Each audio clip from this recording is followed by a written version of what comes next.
이렇게 엄마가 이번에 외갓집에 갈 건데 시간이 좀 오래 걸릴 거야. 갑자기 외갓집에 일이 생겼대. 그래서 가려고 한다. 라고 얘기를 해놓고 그 밤에 저는 그 택시기사를 찾아갑니다. 그 당시는 택시가 정말 외국인들을 위해서 몇 대밖에 없었어요.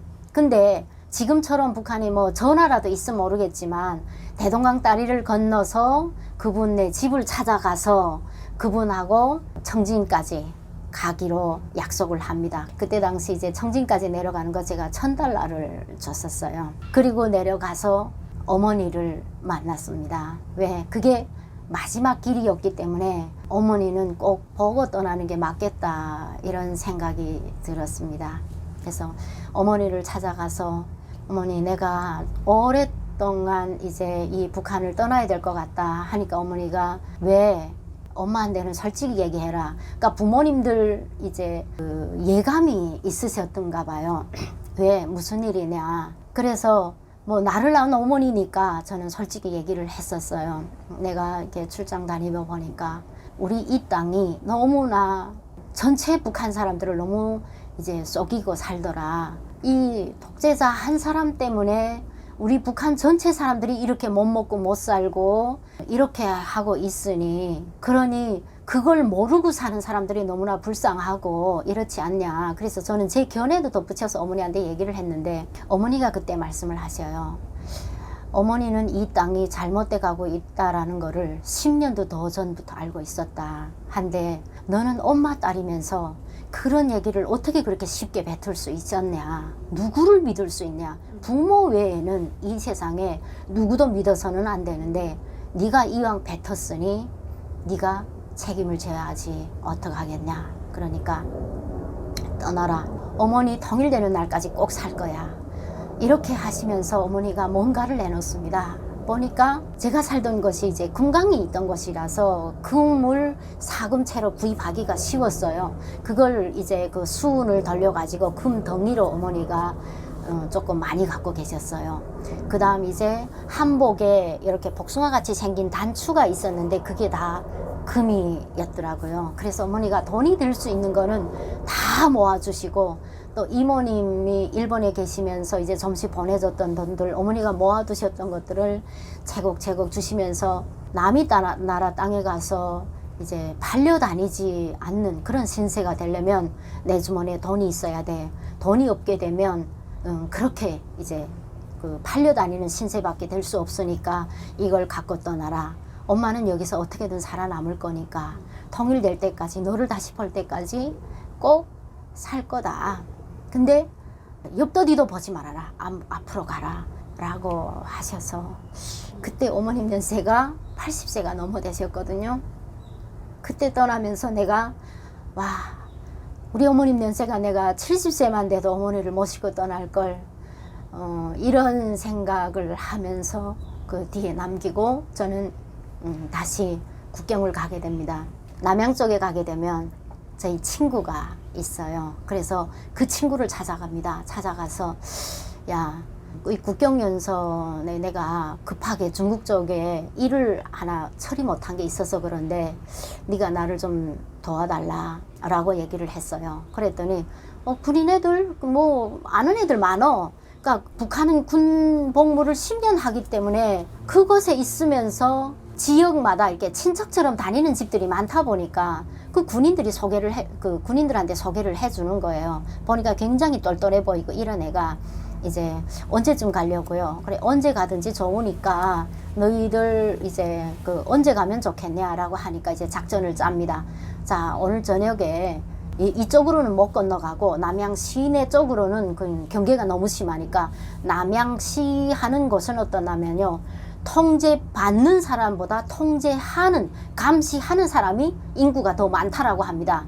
그러니까 그 지역에 사는 사람들이 하는 얘기거든요.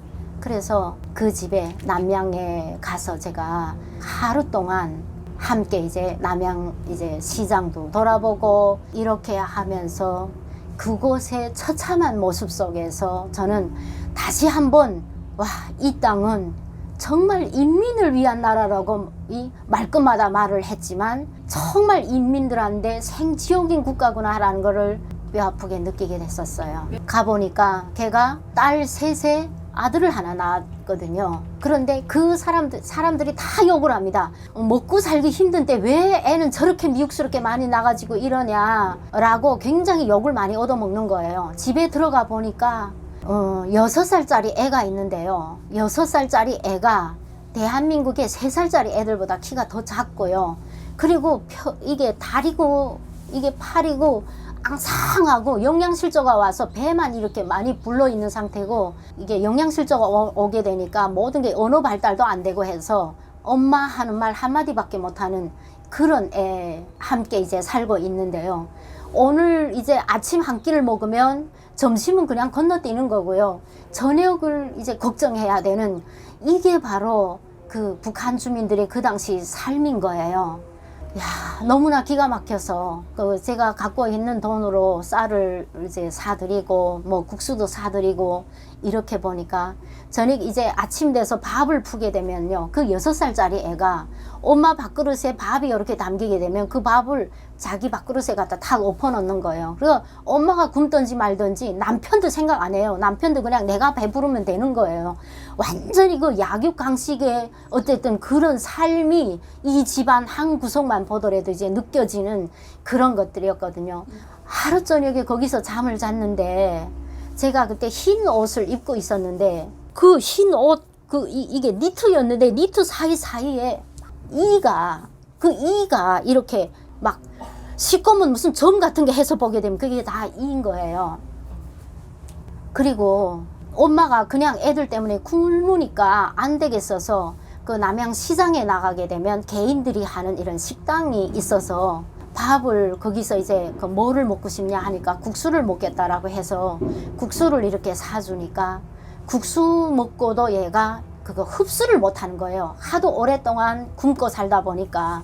그리고 보니까 이게 옥수수 껍데기를 어디서 이렇게 얻어왔는데 그걸 이제 물에 불려 가지고 이렇게 망에 갈아서 거기다가 이게 풀 집어넣고 이렇게 죽처럼 써서 제가 오기 전엔 그렇게 먹는다라고 하거든요. 남편은 철도에 다닌다라고 했는데 배급이란 게 끊긴 지 오라니까 쌀 구경을 하기가 정말 어려운 게 그 집 환경이고, 그 6살짜리 애는 태어나서부터 계속 그런 거밖에 구경 못 하던 애니까 어쩌다 쌀밥을 보니까 얘가 그렇게 할 수밖에 아마 없었던 것 같아요. 그리고 시장에서 제가 귤을 사가지고 들어갔는데 그 6살짜리 애는요, 귤을 이렇게 껍질을 이렇게 벗겨서 먹는다라는 걸 모르고 그냥 그 채로 이제 입으로 딱 씹었는데 굉장히 시고 텁고 하니까 인상을 막 찡그리더니, 근데 껍질 그냥 있는 채로 애가 그걸 하나를 그냥 꿀떡하고 다 먹어버리는 거예요. 그래서 이거는 껍질을 이렇게 벗겨서 먹는 거다라고 이렇게 알려주니까 마지막에 그 집에 그 딸들이요, 동생이라고 그 귤을 이제 양보를 하고, 딸들은 그 누나들은 어떻게 하는가 하면 이제 그 초등학교 1학년생 그 다음에 뭐 이 3학년생 뭐 이런 그런 나이의 애들이요, 그 귤 껍질을 걔네들이 집어먹는 거예요. 그러니까 그 순간 그런 것들을 보면서 이 나라 사람들이 이렇게 살고 있는 거 과연 김씨 집안 사람들은 알고 있을까. 그러니까 그런 아픈 사연들을 뒤에 남긴 채로 제가 이제 국경을 넘으려고 이제 준비를 했죠.